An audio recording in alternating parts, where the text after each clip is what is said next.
Hi, friends. Andy Green here. And this week, we're doing something a little different. We're doing a monologue, but I didn't write a script. There's no script. I will explain why after the intro.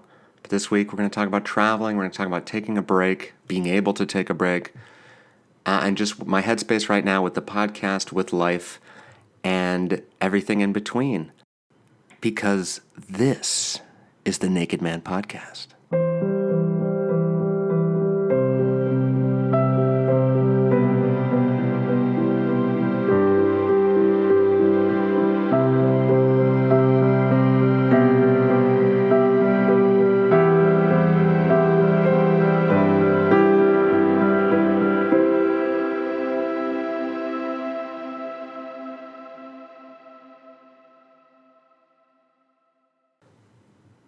Hello, fellow nudists.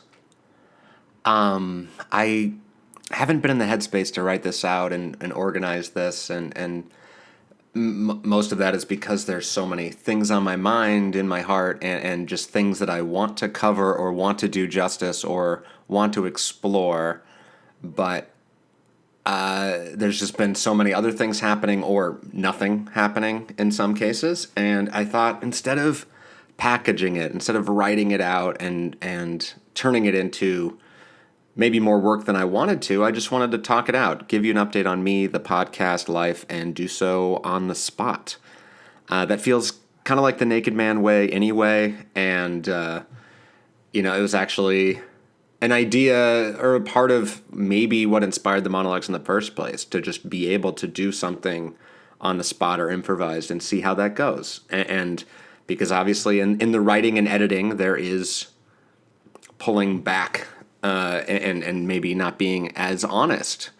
So, I mean, we'll see how this goes. I think I've recorded 2 episodes that haven't gone out yet. I haven't edited them or even listened to them back. But I'm excited about them, and part of the reason why I've been holding them is because I've been looking for a producer, a sound engineer, someone with access to a studio, so I could, well, have a space that's not in my bedroom to record this and do that work and have some separation, but also I'm looking to create more time for myself and to make this not only better, but easier for me, and finding a teammate, a collaborator, someone that fits, and not just rushing and paying someone who can do it, because a lot of people can do it, but someone that actually would bring something to the table, and might have a different point of view than me, or perspective, or someone that like can create something exciting with this. So that's where I've been at, and that's why in some ways I think I've been holding back on working on this podcast, because I just haven't wanted to put all of it in there while I was sort of in this transition phase. But I figured it was about time to share that nugget with you all and give you an update on where I'm at with it. So yeah, I'm hiring right now, which is a weird thing to do. I've never hired someone before, but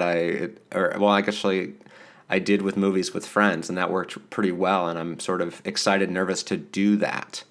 And then the other thing that's been sort of clouding, or not clouding, like I was even going to say clogging my mind, but it's sort of like something that I want to clog my mind with. It's my number one priority, is a film that I'm co-directing with my friend Lizzie Hoganson, and it's called Bruises, and Lizzie is a stop-motion animator, and we've been talking since the beginning of the year about doing this, and we were sort of supposed to start in May, but then life, projects, and COVID got in the way, and COVID continues to complicate, well, I think all of our lives, in bigger, smaller ways, depending on the person, but basically, yeah, we were sort of ramping up in June, but then Lizzie and I each had travel plans, and we each got COVID during those travel plans. And Lizzie is doing okay, but has still been sort of suffering from brain fog and fatigue, and that has really slowed her pace, understandably. So we're sort of, it was actually yesterday when we finally got to her place and just started setting up the set and even building starting to build one of the sets for it. And I think our initial goal was to like finish this project by September, or finish shooting and then edit it. And now I think we're going to finish half of it by September, because Lizzie is going to start a PhD program in Santa Barbara in mid-September. So we're basically, I don't know, we're learning as we go along, and that's sort of how this goes. But I've vowed to myself not to let this project like lag or die, because it's so easy to let those things, fall through or fall apart because they're hard, or because other things happen in life. And so it still is happening. And I know some of you already know about this, but I guess I figured I just kind of wanted to announce it, or say that to me is the most important thing in my life right now, in the project realm, in the art realm. And so in some ways that's maybe why Naked Man hasn't, that's why I need help with this too, or why I need help with everything really. But yeah, so, and I'll share more about Bruises, and if there's anyone who knows anything about animation or wants to produce or wants to help or get involved, definitely reach out. Like I think the more people, the better and bigger a team that we can put together, the better the process and the movie will be. So, and I think that's like a reverse of how I normally have acted in my life, but it's the same principle of like hiring someone for this. Like I think I've always been reliant on myself and afraid to trust other people, or afraid to ask for help or put that on someone, even though obviously someone wouldn't work unless they wanted to. So yeah, that's all been part of sort of my mental rewiring. And I think I've found myself, learning the same lessons over and over again. And this year, like why this episode is called The Weary Traveler is, I think that's a character, a place that I've been many times in my life. And I mean, the wandering green aesthetic that I've, kind of cultivated, or that I see as my, I guess, brand or who I am, in some ways that leads into more weariness, more exhaustion, because I've turned what Andy is into being someone who's curious and interested in everything and everyone and wants to say yes to everything. And that's part of my, charm, or what I love about myself and like about myself. But that then leads to burnout and also just a feeling of overwhelm, because I don't know how to say no, or don't know what things to say no to, because my openness and curiosity means anything could be an adventure, and anything could be an adventure depending on your mindset. So but last year around this time, I was on a honeymoon road trip with Lily, and we were a 35-day trip that, I've talked about this a lot, and just sort of writing on socials or in articles that I can link to in the description. But basically, we went with the idea of looking for a place to live, looking for a new home, because we were having second thoughts about LA.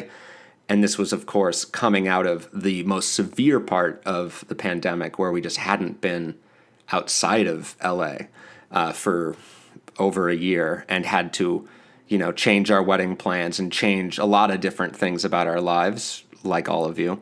And so I think a lot of it was just a stir-crazy feeling. And we sort of realized, well, we love everywhere. We like every city, but every city is kind of becoming the same in some way. That's the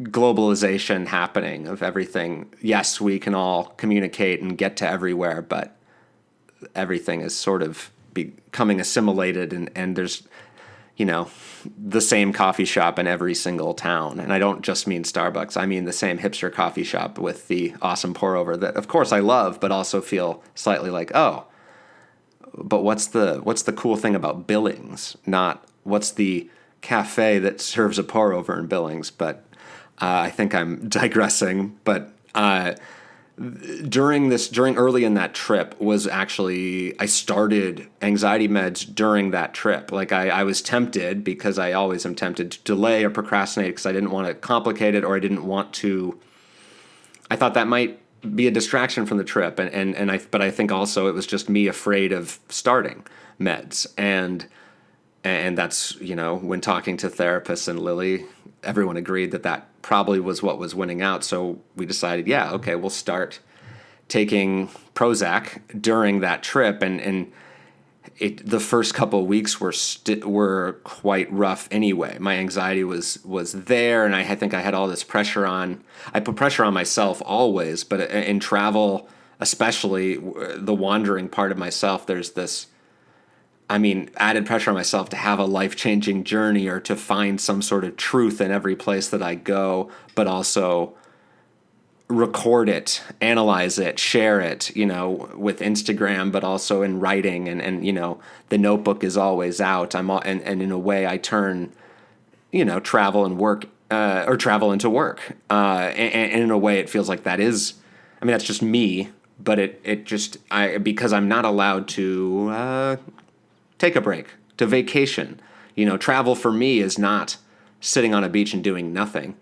And I think part of where I'm at right now is I think I need some that, or I want that. But during this trip, the turning point came. Well, there's a couple turning points, but turning point came when we pulled into Santa Fe, New Mexico, and my mom had actually purchased for our first anniversary, or just I think it was an anniversary present, were massages.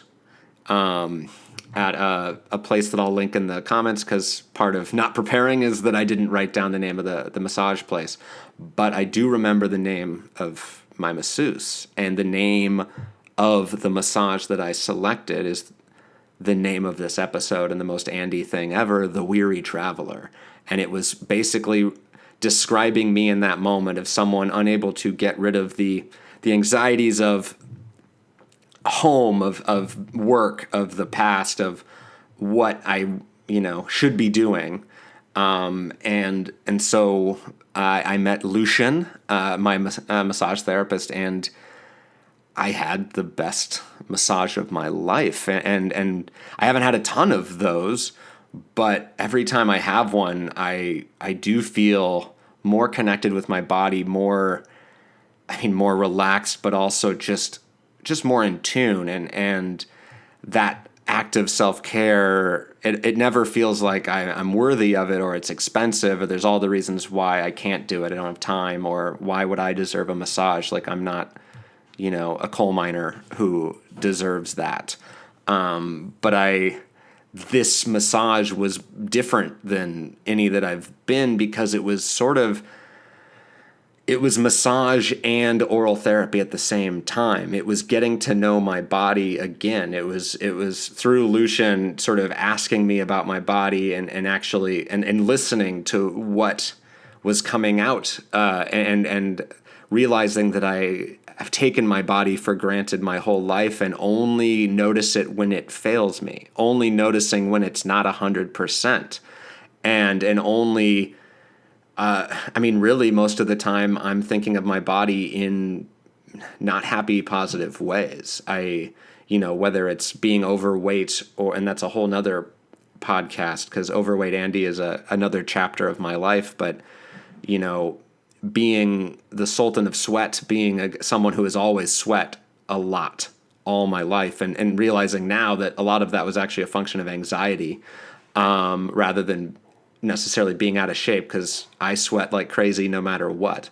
But that sweat then led to jock itch and moisture on bodies, and that's embarrassing. But it's just like literally my body, it felt like whenever I would exercise, whenever I would do quote unquote the right thing, or treat my body and get exercise, play sports, I would get a comeuppance or something. Like I would have to, all of a sudden now I have a skin rash because of my sweat. Or I get sunburn, or I get bug bites because mosquitoes and spiders love me because I taste delicious. Or another thing that I've had my whole life, or I guess since adolescence, is flat feet, and I have inserts in my shoes. And if we're doing any activity without shoes, my feet will feel it. I will feel it, and it no longer becomes an afternoon on the beach. Isn't a vacation for me ever now, because I have to wear shoes to the fucking beach like an idiot. I have to wear socks and shoes because if I wear sandals all day, my feet will hurt. And it wasn't until, God, this was a couple months ago, but Kyle, my friend Kyle, first episode and the Christmas special, he just was like, they must have sandals for that. Like they must have sandals so you can do that. And I did like 1 5-minute Google search and I found sandals. And I guess fast forward, actually, no, we'll put a pin in that and I'll bring it up later. But basically it was just another example of only thinking of the bad part of the feet or what the problem was. And then, well, A, not looking for a solution, or also not thinking there was one or that I deserve one, or just, but I feel like I've gone off the rails here, but that's okay. I think all of these things are the stuff that I'm bringing into the massage session. And that also includes that I as I've gotten older, I've felt more stiff. I feel my knee, I feel my back, and all that stuff feels embarrassing and also scary, because it's like, wait, I'm 34. I shouldn't be feeling like this already, especially my parents, I feel like, have never been, never complained about anything on their body. They've always been just soldiers, it feels like. And maybe it's just they've kept it secret, or in the same way as me. And I now that I said it out loud, that's probably exactly what it is. But it just it felt like they are impervious to bumps and bruises or feeling stiff or, aches and pains and getting older from the body perspective.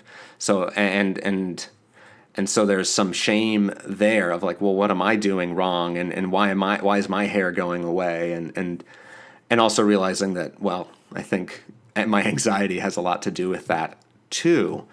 But I'm taking that into the session. I'm also taking in, I think very well, and this is the eve of playoff softball today as I record this. And I think at the time I was feeling, I think our softball season had just ended, and it didn't end. I think it ended in a championship, but no, like I had to leave before the season was over. That was it. And I didn't feel great about that. It feels like you're abandoning the team. It's also like, oh, I'm not allowed to leave or do anything. I mean, we have multiple people on the team that sometimes schedule to travel around Thursday nights. And obviously, as we get older, have families, that's just not realistic, not what we can do. But I definitely, because I'm me, hold guilt if I'm not there, or if I, choose myself or my family instead of the team. So maybe that's going in there. And just also, I think my performance had been sort of slipping or not up to my usual standards. I mean, but again, my standards I'm never up to my standards, whatever it is. That's always been, I can always be better. And my arm had been hurting the last couple of years in softball. And I had held this thing of like that in college, I slipped in the ice and fell directly on my shoulder and separated it. Thankfully, that was the only thing that happened, but it was separated in such a way where you couldn't just push it back in. It just sort of was supposed to heal with time. And in the back of my mind, it's never felt quite right. It's never felt like I feel it sore after a long time of sort of holding the shoulder up or typing in that same place. And so I was taking that with me as well. And basically what I'm doing with you right now is what I was doing with Lucian. He was asking me about my body and what I was feeling, and the shame that like my arm pain felt like a memory of just me, the end of my baseball career, and that it was this wound that hadn't healed, that I still was harboring guilt and shame of how it ended, not on necessarily my terms, like me quitting and not getting to where I wanted to be, and baseball no longer being something that I enjoyed, even though it's one of the few things that I love, and the thing that I put on as background or as just something that makes me feel comfortable. You know, but it had been losing that, or it had been harder to get there, especially when I'd returned to softball and was back, and the newness had ended, and now I was like the anxiety of even something as, you know, quote unquote silly as softball, but of course we all took it as seriously as we could, and that's why we love it, and that's why we're a team. But that wasn't serving me, and Lucian, basically, while we're talking about this, while he's basically being a therapist, like solely talking about my body, he was just, I mean, beating the shit out of me, working my chest, my arms, my shoulder, you know, all the things. And I shit you not, my arm doesn't hurt anymore after softball. Since this thing, like, it shifted my perspective. Like, I was realizing my body, you know, was stiff and was sore because it had been holding my fear, my anxiety, my pain. It was protecting me from these things. It was, I mean, what was happening in my body was an extension of what was happening in my mind, and that instead of feeling annoyed or blaming my body or shaming my body and myself for feeling older, I was appreciating it, all that it has done, and that I sort of had made a kind of a promise to my body in that moment to listen more to it, to not be afraid to ask for help and go to the doctor, because I think I grew up, doctors weren't something you did. You know, you just sort of had things. If you had anything wrong, it had to be like really serious and obvious to go to the doctor. Or it just was like, oh yeah, you know, pain is something that you live with, rather than something that you medicate or help or alleviate. And all of this would have been erotic as well, if not for Lucian's broccoli breath. But I think it was also just putting in my perspective that the sort of how often I take my health for granted, how often I take my body for granted, and how often I think we all have done that in COVID times, and our ableist perspectives of people that don't have the luxury of having COVID and just bouncing back, who don't have the luxury of just feeling okay day to day, and the days where you don't feel okay, those are rare. Like, that's my life. And I think that goes right there with my white male perspective, or privilege. I think it's just as big a deal to how I act and how I've responded, especially initially to COVID, when I didn't take it seriously until Lily was like, no, this is real. And then I'm like, oh, okay. And I think, I mean, obviously many people took years or haven't even taken it for seriously to this point. And that's a whole nother thing too. But I just, that is sort of where it felt like a turning point for me. And I really did sort of feel like a weary traveler, that I had not been taking care of the vehicle that I am in, and the, you know, my body is my instrument. And as I've been working in voiceover now, and working with my voice, realizing that as we have a huge garbage truck drive up here, you can never be completely silent, as I get a text as well. But I don't even know what I was going to say. Probably a lot of bullshit.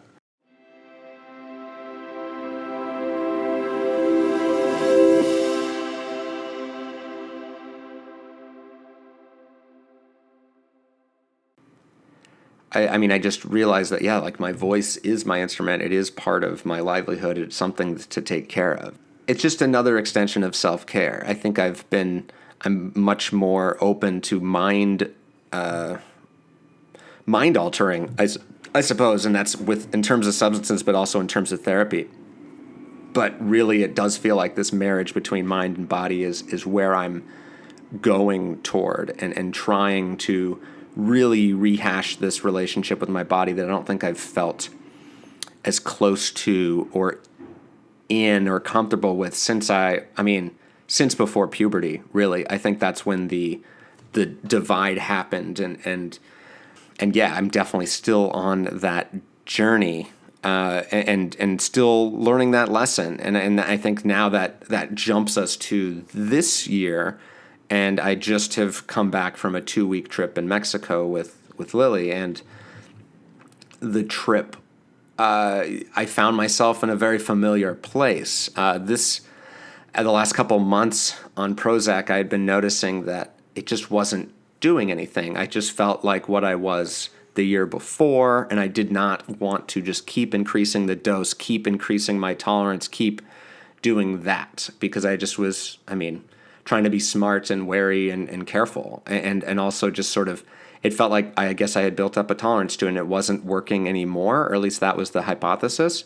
And so me and my psychiatrist decided to change meds, and we started sort of doing that process again during this trip. And I don't know if there's a seasonal thing toward this in some way too, where it's like June and July is like my time of change, or when anxiety is at its highest, even though that's when traditionally vacations and trips are, which are my favorite things, even though it feels like all I'm talking about is how hard or anxious I am during these.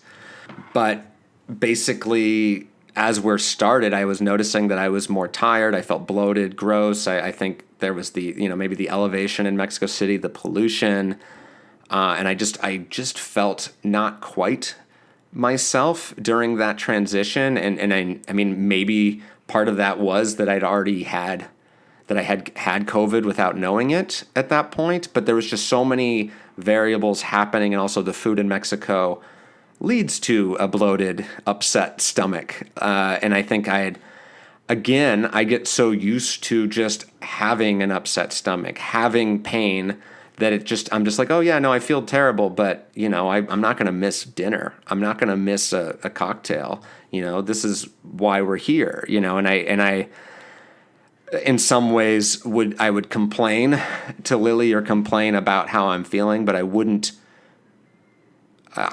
take any action. I would just complain and then continue on and making, things harder. And I was still walking like 8 miles to get tacos rather than taking a $5 Uber that would have saved probably an hour, but also, a lot of effort. But part of that is the traveler in me of wanting to walk and go on the journey to get the taco. Like, that's Act 3. Act 1 and 2 is getting lost and, having a mango on the street, helping a lady with her dropped comb on the street and throw it up to her window in the middle of a really like sad neighborhood. I don't know. Like, that's just, those things wouldn't have happened if I had taken the ride. And that's how I think about parking too, where it's just like, I'd rather spend an hour and get sweaty parking and finding parking than spend $5 for the ease of just parking and then walking into the theater or whatever, the play or the restaurant or what have you, the party. And I think that is something that I'm working on, to be like, oh, I'm not a piece of shit if I want to pay $5 for parking. I don't like paying for parking out of principle, but I also just like, that's just the life we live in. And if it makes my life easier, I think it's worth doing things that make my life easier. That's, I guess, the moral of that. As I continue to wander here, and this just sort of feels like a solo therapy session. So, thank you for sticking with me. I will be curious to know how this is hitting people. But anyway, this trip, I'm feeling anxious. The meds are happening, and I think also my mindset going into this trip, I even was, I've been talking a lot about changing my mindset with money and being more open and trying to make money and trying to be more aggressive about that, and also just trying to just bring it in. But there's the fact that, well, until today when I, confirmed getting a VO job, yay me, that there wasn't money coming in anyway, and that the money that we had was dwindling. And how am I supposed to allow myself to go on a trip where we're spending money when I don't have a job that is paying? I have many jobs, but they're not paying, or I'm working really, really hard. But the definition of whatever success or what you're supposed to do is money and getting it for the work you do. So it's this mindset of like, well, I don't deserve fun. I don't deserve a vacation, but Lily does. Lily deserves all the fun. She's been carrying the world on her shoulders for 9 months out of the year, shepherding kids through a fucked up system and just doing the best she can every day. And it takes a toll on her, and I see it. So it's like, okay, that's how I deserve it, is that I deserve it as the other half of this equation, and the weight that I've been carrying too. But I think I deferred to Lily on this trip also because I'd been to Mexico City recently. I was like, this is Lily's trip. I don't need a goal. I don't need objective. Like, I will defer to Lily. And if there are certain things that I don't want to do again, those will be days where I go on my own. And I was looking forward to those days. But that sort of led to a lack of preparation, that led to not having a goal, led to not knowing what I wanted to do. And that leads to the familiar, unable to make a decision place, and unable to,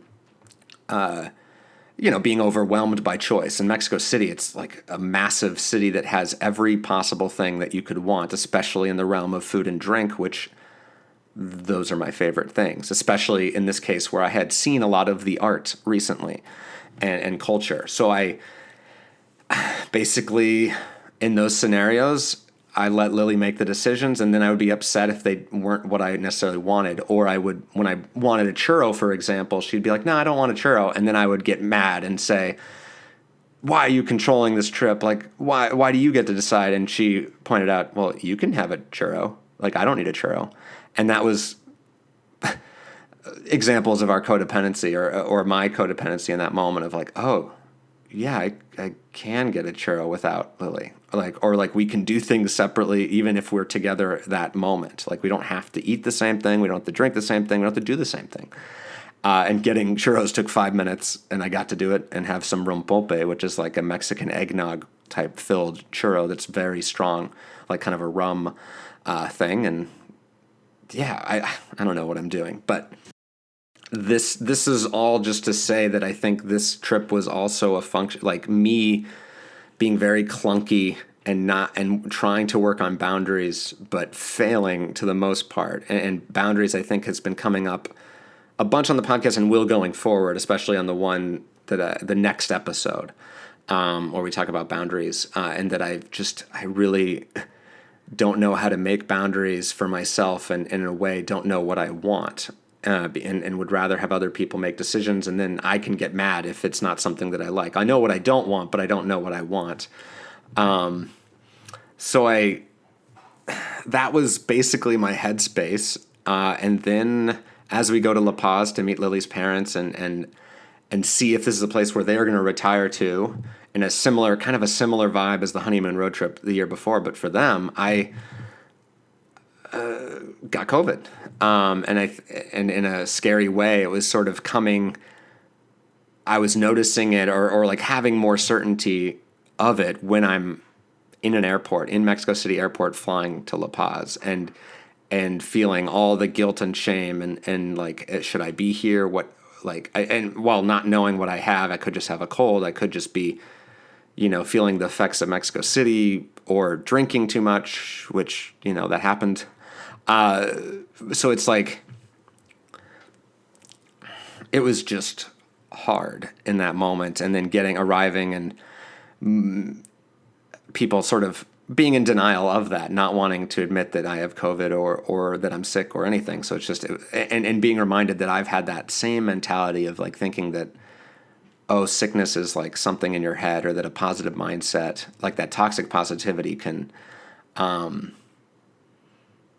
just send all that bad feeling away.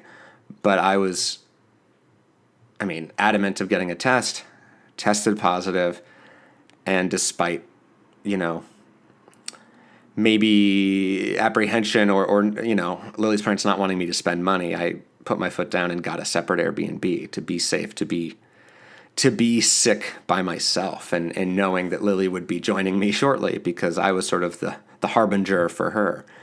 And I guess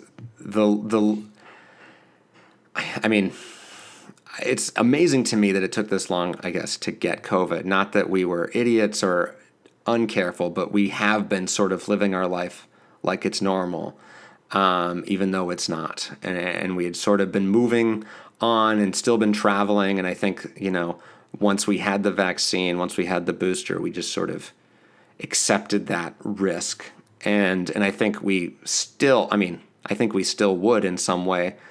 But it was just I don't know, finally having it, or finally knowing that I have it, because God knows if we had it before and just didn't feel it, or, whatever. It was the time that I felt like I had a headache in the middle of the night, whatever. I guess I want to just talk a little bit about how it felt, having a lot, like a runny nose, feeling very congested, having a cough. But for me, it was not really a dry cough, but the worst thing that happened was like sneeze coughs, where I would sneeze and have this dry, awful cough that would hurt. And because when you sneeze, you can't really control it. So it just would come out of nowhere and cause pain. But the main thing was just sort of leaking from the nose and being exhausted and feeling sort of fuzzy in the brain. But for me, I don't know if I ever lost most of my mental faculties. It was just sort of, because I was able to read, I was able to watch things. I was, some of my favorite things, but I just, there was no motivation. There was no drive to like do everything. And in some ways it was kind of nice. And I know this is maybe the ableist part, where it was never dire. It was just like, oh, okay, I'm sick and I need to take care of myself and do nothing. And once there were no decisions on the table, once there were no choices, once I was like, oh, I don't have to choose between the 12 places I want to eat tacos and 12 places I want to have mezcal, the only thing I had to worry about was the movies on Netflix Mexico, which, by the way, much better selection. Or maybe it's just different, and that's nice. But it was just 3-4 days of doing nothing, being with Lily for most of it, and just reading, sleeping, eating chicken soup, and watching movies, game shows, nonsense. And I do that a lot at home, but even in this scenario, it's just like, I don't need to be taking notes. I don't need this to be work. I don't need it to have a purpose other than just do something that will feel good in this moment while everything else doesn't. And it was a reminder. It was a reminder, coupled with the fact that the book I read was called Essentialism, The Disciplined Pursuit of Less by Greg McKeown. And one of the many slogans in that book is do less but better. And I think, I sort of want to join the cult of essentialism and feel like I've been talking a lot about trying to do less, trying to focus my priorities and projects lower and lower, but I've been doing that to moderate to success, but I'm still doing too much. I'm still in that overwhelm. I still can't say no, as I've said. And I'm trying, as coming back and getting back into, being healthy and being on the other side and feeling very fortunate to be there. But I'm also trying not to rush into saying yes to more things. I'm trying to rebuild my schedule from scratch. I'm trying to prioritize sleep. I'm trying to set sleep hours and set a schedule that is actually sustainable, and doing and allowing myself grace. I think that's going forward why there hasn't been an episode in a month, and why I'd sort of slowed even before then. It's just sort of like I'm in control of my schedule. I'm in control of my life, and the few things that I am in control of, and one of them is this podcast, and that I want to do less but better with this. I want it to be better, but I also want to do it when it feels right for me.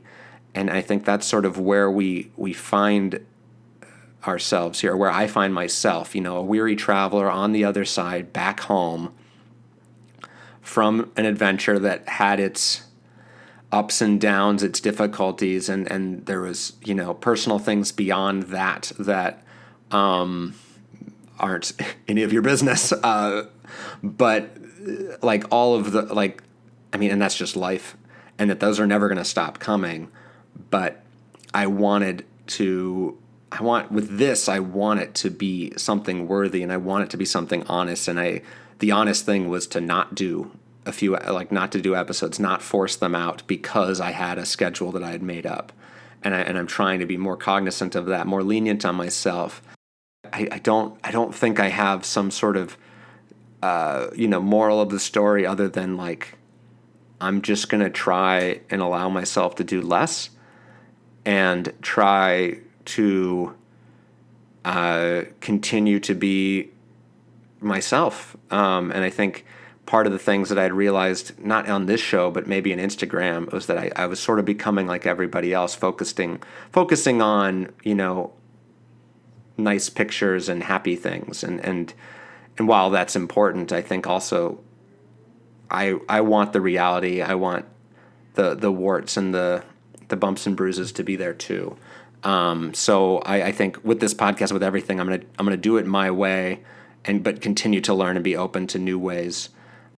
So yeah, what the fuck? I don't know if you're still here. Thank you for listening to me. Thank you for being here on this journey.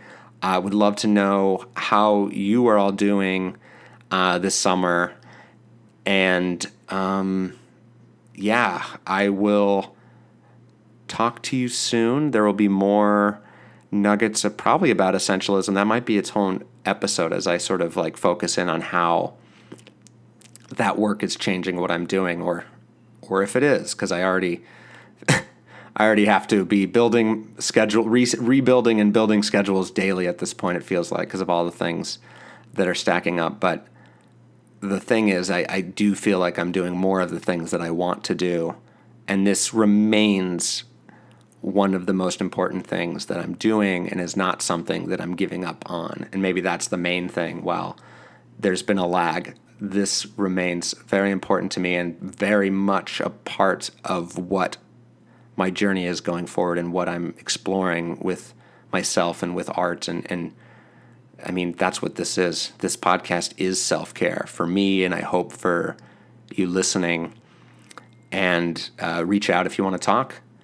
I will be back in either a week or 2 weeks, depending on how I feel, with an episode with one of my newest and dearest friends, who I'm going to be celebrating her 40th birthday tonight. Her name is Marissa Wasiluk, and we are going to be talking about divorce. We're going to be talking about narcissism. We're going to be talking about boundaries. I really hope you like it. In the meantime, all the things. I'll say it anyway because that's what I'm supposed to be doing. Like us on iTunes, rate us, write a review, tell your friends, tell me what you'd like me to do or work on or explore, or if you liked this ramble, this version, or if I should go back to, editing. I know that's what Lily will say. I am on Instagram at Naked Man Pod, at Wandering Green. You can find my Patreon as well if you'd like to donate and help my projects move forward. And I can't wait to talk to you soon. In the meantime, be sweet.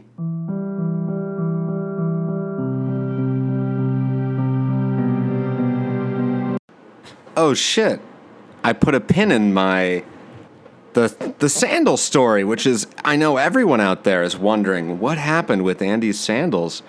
And I finally made it to the beach at the end of a week of recovering from COVID.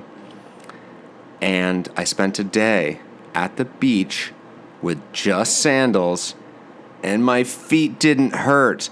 Holy crap. This is a game changer. This is new Andy.